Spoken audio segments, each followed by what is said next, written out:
نحمده ونصلي على رسوله الكريم فأعوذ بالله من الشيطان الرجيم بسم الله الرحمن الرحيم رب اشرح لي صدري ويسر لي أمري واحلل عقدة من لساني يفقهوا قولي السلام علیکم ورحمۃ اللہ وبرکاتہ۔ وعلیکم السلام ورحمۃ اللہ وبرکاتہ۔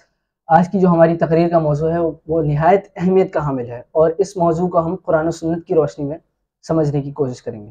کاوش بھائی جی بالکل، اس موضوع کو شروع کرنے سے پہلے میں چند باتیں کہوں گا۔ تو ہمارا جو موضوع ہے اس کی کیا حقیقت ہے، اس کے لیے قرآن و احادیث کے اندر ہمارے لیے کیا ہدایت ہے، کیا روشنی ہے، کیا تعلیمات ہیں، ہم اس کے حوالے سے بات کریں گے، ٹھیک ہے۔ اور اس ویڈیو کا جو آغاز کروں گا میں وہ علامہ اقبال کے ایک شعر سے کروں گا۔ تو شعر کے الفاظ کچھ یوں ہیں کہ تقلید کی روش سے تو بہتر ہے خودکشی۔ اور اس شعر کو مفتی تقی عثمانی صاحب نے اپنی ایک نعت میں بھی کوٹ کیا ہے، اچھا، اور وہ نعت جنید جمشید نے پڑھی ہے، صحیح، ٹھیک ہے۔ تو اس شعر کے اندر جو ہے وہ جو علامہ اقبال کہنا چاہ رہے ہیں وہ یہ کہنا چاہ رہے ہیں کہ یہ جو لوگوں کا ایک سینس بنا ہوا ہے نا کہ یار ہم فلاں مولوی کی تقلید کرتے ہیں، ہم فلاں بزرگ کی جو ہے وہ کیا کہتے ہیں تقلید کرتے ہیں، صحیح، تو یہ جو سوچ ہے نا لوگوں کی، انہوں نے کہا ہے کہ اس طرح کی روش رکھنے والوں کے لیے نا بہتر ہے کہ وہ خودکشی کر لیں، سمجھ رہے۔ تو اس شعر میں علامہ اقبال یہ کہنا چاہ رہے ہیں۔ صحیح۔ اچھا، آپ کے میں شعر کی تائید جو ہے وہ قرآن کی ایک آیت سے کروں گا، سورۃ التین کی آیت نمبر 4 کہ اللہ تعالیٰ نے فرمایا لَقَدْ خَلَقْنَا الْإِنسَانَ فِي أَحْسَنِ تَقْوِيمٍ کہ اللہ تعالیٰ نے انسان کو بہترین صورت میں پیدا کیا۔ بے اب شک، دیکھیں نا، مخلوق جن و انس اور جانوروں میں سب سے زیادہ فضیلت اللہ تعالیٰ نے انسان کو دی، اشرف المخلوقات بنائے، بے کس شک، بیس پر؟ عقل کی بیس پر۔ شعور کے بیس پہ، تو ٹھیک ہے۔ اللہ تعالیٰ نے جب ہمیں اس عقل کو عطا فرمایا تو ہمیں اس عقل کو یوز کرنا ہے نا، ہمیں قرآن و سنت کی پیروی کرنی ہے پڑھنے کے ساتھ، نہ کسی کی بھی پیروی کر کے کسی بھی اندھی تقلید نہیں کرنی۔ بالکل، دیکھیں تقلید کے معاملے میں آپ دیکھیں نا، لوگ کہتے ہیں کہ بھائی کیا کہتے ہیں ہمارے فلاں امام نے کہہ دیا تو ہم اس کو مان رہے ہیں۔ یہاں تک کہ اگر ایک انسان بازار جاتا ہے نا، اگر وہ پائی کی چپل بھی خریدتا ہے اگر، تو اس کو موڑ کر ہر طرح سے چیک کرتا ہے یہ ٹھیک تو ہے۔ یعنی دنیا کے جو اثاثے ہیں ان کے اندر جب آپ اتنا احتیاط کر رہے ہو، اتنی تحقیق کر رہے ہو، تو دین کے معاملات میں انہیں کیا ہو جاتا ہے؟ یہ کیسے کسی کے بھی کہی ہوئی بات پر عمل کر لیتے ہیں۔ اسی طرح شادی کا معاملہ ہے، ایک انسان شادی کرتا ہے، اگر کوئی مولوی آ کر یہ کہے کہ تم فلاں لڑکی سے شادی کر لو، یہ بہت اچھی ہے، تو انسان نہیں کرے گا، پہلے تحقیق کرے گا، اس کی جو خواتین ہیں گھر کی اور اس کی والدہ، اس کی بہن ہے، وہ جا کے معلومات حاصل کریں گی، تحقیقات کریں گی لڑکی کے لیے۔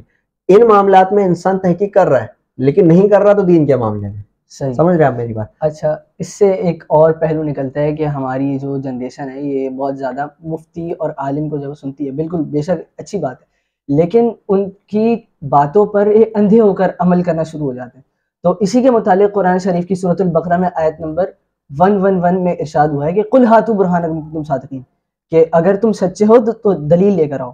اب یہ آیت جو ہے یہ یہود و نصارہ کے لیے اللہ تعالیٰ نے قرآن شریف میں لائی تھی، تو قرآن کے ماننے والوں کو بھی چاہیے کہ ان کے پاس بھی دلیل ہونی چاہیے قرآن و سنت کی روشنی میں۔ بالکل، اب جیسے دیکھا جائے تو قرآن، اکثر لوگ یہ ایشو بھی اٹھاتے ہیں کہ یار یہ آیت جو ہے وہ یہودیوں اور نصرانیوں کے لیے موجود ہے، تو اس سے ہمارا کیا تعلق؟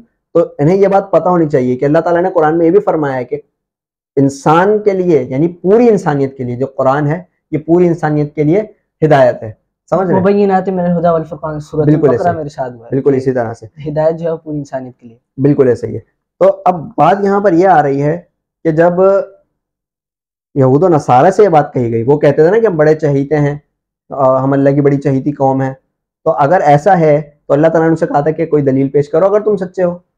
تو اسی طرح سے قرآن مجید ہمارے لیے بھی ہے، اگر ہم کسی چیز کے بارے میں سنتے ہیں کسی سے تو ہمارا کام یہ بنتا ہے کہ ہم اس پہ تحقیق کریں کہ قرآن و سنت اس کے بارے میں کیا کہتی ہے، نہ کہ کسی نے کہہ دیا تو اس کو سنا اور عمل کرنا شروع کر دیا۔ یہ جو صفت ہمیں لے کر چلنی ہے نا، یہ نبی کے ساتھ لے کے چلنی ہے، سمعنا و اطعنا، ٹھیک ہے، یہ ہمارے لیے نہیں ہے، ٹھیک ہے۔ یہ سمعنا و اطعنا جو ہے وہ یہ صرف اور صرف صحابہ کرام اور نبی کریم صلی اللہ علیہ وسلم کے درمیان تھا۔ اگر ہم بھی اس دور میں ہوتے ہیں نا تو بالکل ہم سنتے اور عمل کرتے، لیکن ابھی معاملہ ویسا نہیں ہے، ابھی معاملات بہت تبدیل ہو چکے ہیں، کافی فتنہ پھیل چکا ہے درمیان میں، کافی معاملات کھڑے ہوئے ہیں۔ تو ان چیزوں کو دیکھتے ہوئے ہمیں اس کو نہیں سوچنا کہ ہاں بھائی وہ کہہ رہے تو صحیح کہہ رہے ہیں، اللہ نے عقل دی ہے ہمیں، تو ہمارا کیا کام بنتا ہے کہ دین کا جو ہمیں معاملہ پتہ لگے ہم پہلے اس پہ تحقیق کریں، بنا تحقیق کے عمل نہ کریں۔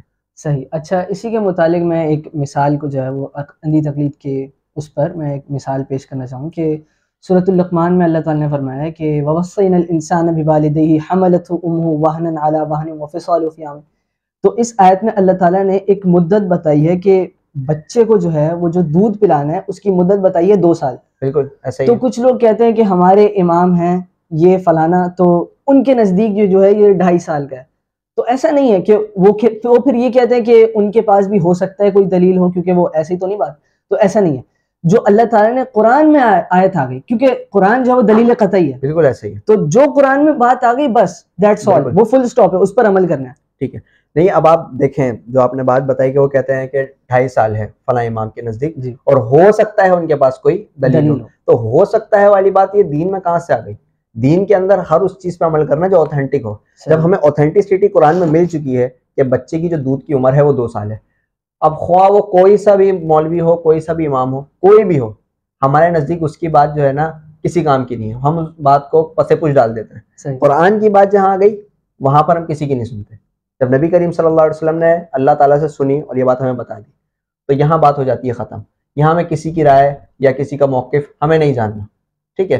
تو یہ معاملات ایسے ہیں کہ جس کے اندر انسان اللہ کے خلاف چلا جاتا ہے. یعنی تقلید کا معاملہ ہے نا، یہ بندہ تقلید کر رہا ہے. اگر اس کے نزدیک اس امام نے 2.5 سال کہا ہے تو وہ اس امام کی تقلید کر رہا ہے اور وہ بھول جا رہا ہے بات کہ قرآن مجید میں لکھا ہے، کیونکہ قرآن دلیل قطعی ہے. بالکل ایسا ہی ہے. تو بھائی اس وجہ سے میں کہتا ہوں کہ تقلید جو ہے نا یہ بالکل ٹھیک نہیں ہے. جیسا علامہ اقبال نے فرمایا کہ تقلید کی روش سے تو بہتر ہے خودکشی. آپ خود دیکھیں نا، اللہ کے خلاف، نبی کریم صلی اللہ علیہ وسلم کے خلاف جا رہے ہیں لوگ، تو اس سے بہتر کیا ہے؟ بندہ خودکشی کر لے یا اسلام چھوڑ دے. صحیح. ٹھیک ہے. اچھا، اسی کے ہی متعلق میں جو ہے یہ فرقہ واریت پہ اگر بات آ گئی ہے تو میں سورۃ الروم کی آیت نمبر 32 کا ریفرنس دینا چاہوں گا کہ من الذین فرقوا دینہم وکانوا شیعا کل حزب بما لدیہم فرحون، کہ اور ان لوگوں کا کیا ہوا کہ ان لوگوں نے فرقے بنا لیے اور گروہوں میں بٹ گئے، اور ہر فرقہ، ہر گروہ اپنی ہی چیز کو لے کر خوش ہے. تو اللہ اکبر، یہ تو بڑی وحید کی بات ہے. بالکل ایسا ہی ہے.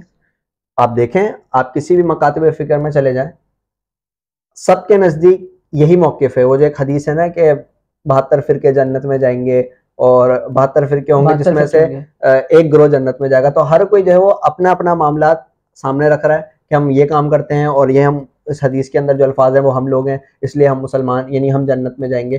تو اس طرح کے معاملات بن رہے ہیں. تو آپ دیکھیں یہ سورہ روم کی جو آپ نے آیت بتائی، من الذین فرقوا دینہم وکانوا شیعا کل حزب بما لدیہم فرحون، تو اس آیت کے ذیل میں یہی بات ہے. یہ انہی کے لیے بات کی جا رہی ہے. جس طرح یہود و نصارہ میں یہ چیز تھی وہ آج ہم میں بھی آ رہی ہے. ٹھیک ہے. صحیح. تو جیسے میں نے ایک آیت بتائی سورۃ الروم کی، اسی کے بالکل بالمشابہ جو ہے یہ سورۃ الانعام کی آیت نمبر 159 بھی ہے، کہ وہ تو بہت زیادہ حیرت انگیز آیت ہے. تو سورۃ الانعام کی آیت نمبر 159 میں اللہ تعالیٰ نے ارشاد فرمایا کہ ان الذین فرقوا دینہم وکانوا شیعا لست منہم فی شیء، کہ بے شک جن لوگوں نے فرقے بنا لیے اور گروہوں میں بٹ گئے تو اے پیغمبر صلی اللہ علیہ وسلم آپ کا ان سے کوئی تعلق ہی نہیں ہے. تو یہ کتنی بڑی آیت ہے، یہ جھنجھوڑنے والی ہے کہ اگر کوئی فرقوں میں بٹا ہوا ہے یا کسی امام کی پیروی کر رہا ہے تو صحیح ہے، وہ بالکل ٹھیک ہے، لیکن وہ قرآن و سنت کی روشنی میں وہ پیروی کرے. لیکن ہمیں جو حکم ہے نا وہ اللہ کے رسول صلی اللہ علیہ وسلم کی پیروی کا حکم ہے. بے شک. اب جیسے آپ نے آیت بتائی، اب اسی آیت کے ذیل میں چند باتیں آپ سے کہوں گا. دیکھا جائے تو آج ہر کوئی یہی سوچ رہا ہے کہ ہم جنتی ہیں، ہم جنتی ہیں. اور جو حدیث میں نے بیان کی تھی اس حدیث کا انہوں نے مقصد بہت غلط لے لیا ہے. یعنی اس حدیث میں کہا گیا ہے کہ 72 فرقے بنیں گے، اس میں سے کوئی ایک گروہ جنت میں جائے گا. انہوں نے فرقے کی بات ہی نہیں کی. تو اب آپ یہ دیکھیں، یہ لوگ پڑھے ہیں فرقوں میں. اب جو لوگ فرقوں میں پڑھے ہیں کیا وہ اللہ کی اس آیت کو نہیں دیکھتے؟ کیا وہ یہ نہیں دیکھتے کہ نبی کریم صلی اللہ علیہ وسلم کو اللہ تعالیٰ نے کیا فرمایا اور اللہ تعالیٰ نے اپنی قوم سے، اپنے صحابہ کرام سے کیا فرمایا؟ انہوں نے کہا کہ اللہ نے مجھے کہا ہے کہ جو لوگ فرقوں میں بڑھ گئے آپ کو ان سے کوئی تعلق نہیں ہے. تو اب آپ یہ سوچیں، جب نبی کریم صلی اللہ علیہ وسلم کا ہم سے کوئی تعلق ہی نہیں ہے تو جب روز محشر، جب شفاعت کا وقت آئے گا تو ہماری شفاعت کیسے کریں گے؟ ذرا اس بات پہ بھی لوگوں کو سوچنا چاہیے. اسی حوالے سے میں سورہ آل عمران کی آیت نمبر 103 پڑھوں گا. اس کے اندر جو ہے وہ اللہ تعالیٰ کچھ اس طرح فرما رہے ہیں، وَاعْتَصِمُوا بِحَبْلِ اللَّهِ جَمِيعًا وَلَا تَفَرَّقُوا، کہ اللہ کی رسی کو مضبوطی سے پکڑو اور فرقوں میں نہ بٹو. جو اللہ کی رسی ہے وہ کیا ہے؟ اللہ کی جو رسی ہے وہ قرآن مجید ہے. صحیح. قرآن مجید کو تھامو گے تو فرقے میں نہیں پڑو گے. ٹھیک ہے. لیکن کیا ہو رہا ہے یہاں پہ؟ ہم جو ہے وہ اللہ کے حکم کے بالکل برعکس چل رہے ہیں. جب اللہ تعالیٰ نے ہمیں یہ فرما دیا کہ میری رسی کو پکڑو اور فرقوں میں نہ پڑو تو بات یہاں ختم ہو جاتی ہے. تو بس ہمیں اللہ کی رسی سے تعلق مضبوط کرنا ہے جب اللہ کی رسی سے تعلق مضبوط رکھیں گے ہم کبھی گمراہ نہیں ہوں گے. صحیح. اور معاذ اللہ کبھی بھی ہم اس نرغے میں نہیں آئیں گے جو اللہ تعالیٰ نے نرغہ بنایا ہے. کیا کہا کہ جو لوگ فرقوں میں بڑھ گئے ان کا آپ سے کوئی تعلق نہیں. اللہ اکبر. تو ہمیں چاہیے کہ اگر ہمیں اس سے بچنا ہے, اس نرغے میں آنے سے بچنا ہے, تو ہمارا کام یہ بنتا ہے کہ ہم اللہ کی رسی سے تعلق مضبوط کریں. ٹھیک ہے. صحیح. غدیر خم پر اور حجت الوداع کے موقع پر جب نبی صلی اللہ علیہ وسلم نے ہمارے لیے کتنی چیزیں چھوڑی, 2 چیزیں, قرآن اور ان کی سنت. ٹھیک ہے. تو اب ہمیں اسی پر ہی رہنا ہے. ہمارا جو کام بنتا ہے وہ یہی بنتا ہے کہ ہم اللہ اور اس کے رسول کو تھامیں, نہ کہ کسی اور کی تقلید کریں. میں یہ نہیں کہہ رہا کہ ہم صحابہ اپنا علماء سے اور اماموں سے تعلق توڑیں, نہیں, بالکل میں ایسا نہیں کہہ رہا. آپ بالکل تعلق جوڑ کے رکھیں, مضبوط رکھیں, لیکن جہاں قرآن و سنت کی بات آ جائے اور ان کی بات خلاف ہو جائے تو ان کی بات کو چھوڑ دیا جائے. امام ابو حنیفہ نے کیا فرمایا کہ اگر میری کوئی بات قرآن اور سنت سے ٹکرا جائے تو اسے دیوار پہ مار دینا. اللہ اکبر. تو جو ان کی پیروی کرنے والے, جو تقلید کرنے والے, کیا وہ اپنے امام کی اس بات سے ناواقف ہیں؟ صحیح. صحیح. یہ لمحہ فکریہ ہے. بالکل صحیح.